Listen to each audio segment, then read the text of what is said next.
Are you spreading yourself too thin, trying to maintain too many relationships? Huh, I think it's time to focus on only a few that truly matter. Let's talk about it. Educate, empower, enable, impact. Thank you for tuning in to That Will Never Work, an award-winning podcast where we share inspiring information and personal experiences related to business and the entrepreneurial journey from those who are leaders in their respective field. Now, here's your host, author and business coach, Maurice. I thank you for tuning in today. So today we're going to talk about, what happens to some of us that are introverts. And we're going to talk about focusing on cultivating just a few, meaningful relationships rather than trying to maintain numerous surface level relationships. And I'm bringing this up because there were times in my career where I did not understand the importance of building real, true relationships. Maurice, what do you mean by that? And I'm not talking about a boyfriend, girlfriend, or that type of relationship, right? I'm speaking about true and honest business relationships or career relationships that can last. And a lot of times in that business setting, we do cover surface level situations, and I get that. Sometimes you don't want your coworker to know, you know, that you might not be feeling the greatest in that day, health wise or whatever it is. And I get that. But sometimes we need to understand that we need to show some type of quality within that relationship. Sometimes we need to be able to give our best within this. And because we can become overwhelmed in trying to cultivate this relationship. And so sometimes we find ourselves tripping over our words. Sometimes we, as my wife said, she feels as though she puts her foot in her mouth in some cases because she might have spoken way too much trying to fit in. And a lot of times because we are in that space where we're more comfortable being quiet, not having to do the presentation or whatever it is, we need to find those type of things that will allow us that time to start to build up that relationship. So, one thing that I would encourage you to do is to not worry about so if you're in a department, let's say a department of 10, instead of trying to have a relationship with all 10 individuals, start with one. And that one, you can normally tell whether or not that individual will be, out of these 10 individuals, which ones you're best suited for, which ones you have a greater relationship with, easier to talk to, whatever it is. So invest in one or two that truly matter, but start with one. So that way you don't feel overwhelmed. And with that individual, select a time, an intentional time to connect. Maybe with that individual, in order for you to get over any anxieties or whatever it is, you might have to, hey, you know what? For lunch, let's all go into the lunchroom and sit down and have let's eat lunch together, just so you can cultivate that type of relationship. And a lot of times, because it is a professional relationship, you could talk about the profession, you could talk about um, the opportunities of growth, because a lot of times that appears to be surface, but in those moments, You can find out where that person might be. You can find out where you are. They can ask you questions about where you want to go.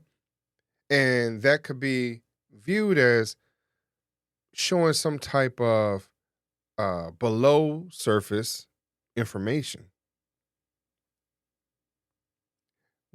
So I believe wholeheartedly that each and every one of us has the opportunity to provide great information, great encouragement to the person next to us.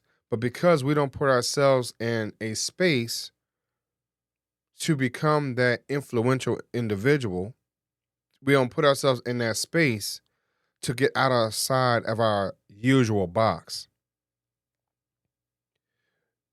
We don't know what our true potential really is. And so overall, we need to be intentional with building these relationships, especially if we're trying to grow not just ourselves as individuals, we're trying to grow our interpersonal skills, we're trying to grow our network one way or another, whether or not we are entrepreneurs or, networking through our corporate relationships. So, what do you think that you need to do? I really have that question. What do you think you need to do in order for you to get over your hump? And so, all I'm saying to you is what I have done or what I had done to help me to become the best person that I could be in those situations. So when I first started out in corporate America, I was shy. I started out right out of high school. I worked for a behavioral health organization. And so everyone had become a big brother or a big sister. And one in particular, one big sister in particular, she decided, Maurice, your little girlfriend, as she would call it, call her. Yeah, she comes down with you for lunch every day, but guess what? You're gonna be with your big sister tomorrow. So tell her to go on home after, because I was in, like I said, I just got out of high school, and my girlfriend at the time was still in high school. So she said, no, tomorrow, let her know that tomorrow she needs to just go on home, and you will be with me tomorrow. And she did this because she saw that I was a little nervous. I was a little apprehensive. I didn't want to speak up for myself. And so she said, Maurice, we need to sit down and talk. And so because of that, we sat and we spoke.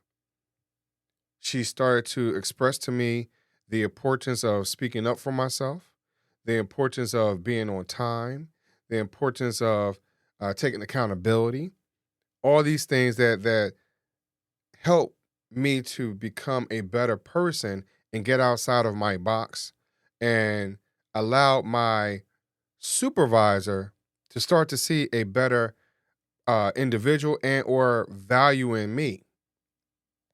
Now, unfortunately, because I played around way too long, again, I'm young, I'm immature, and it did not bode well for me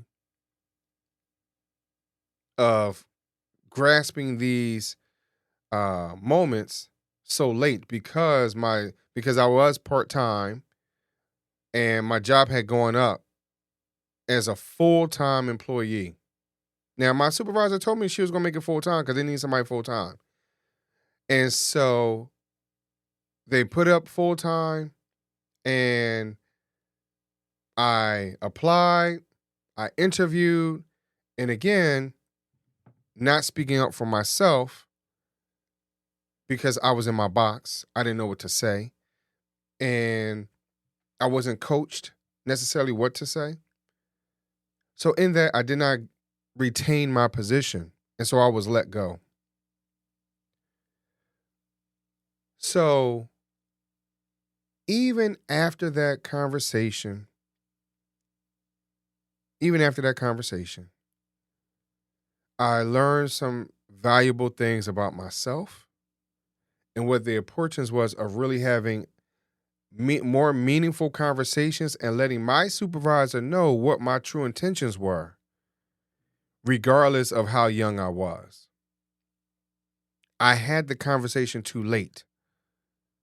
So ultimately, I lost my position at that job. Now, it didn't stop the show.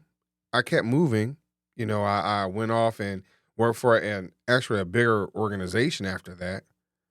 But it was all because my big sister took the time to have a conversation of me getting outside of my box.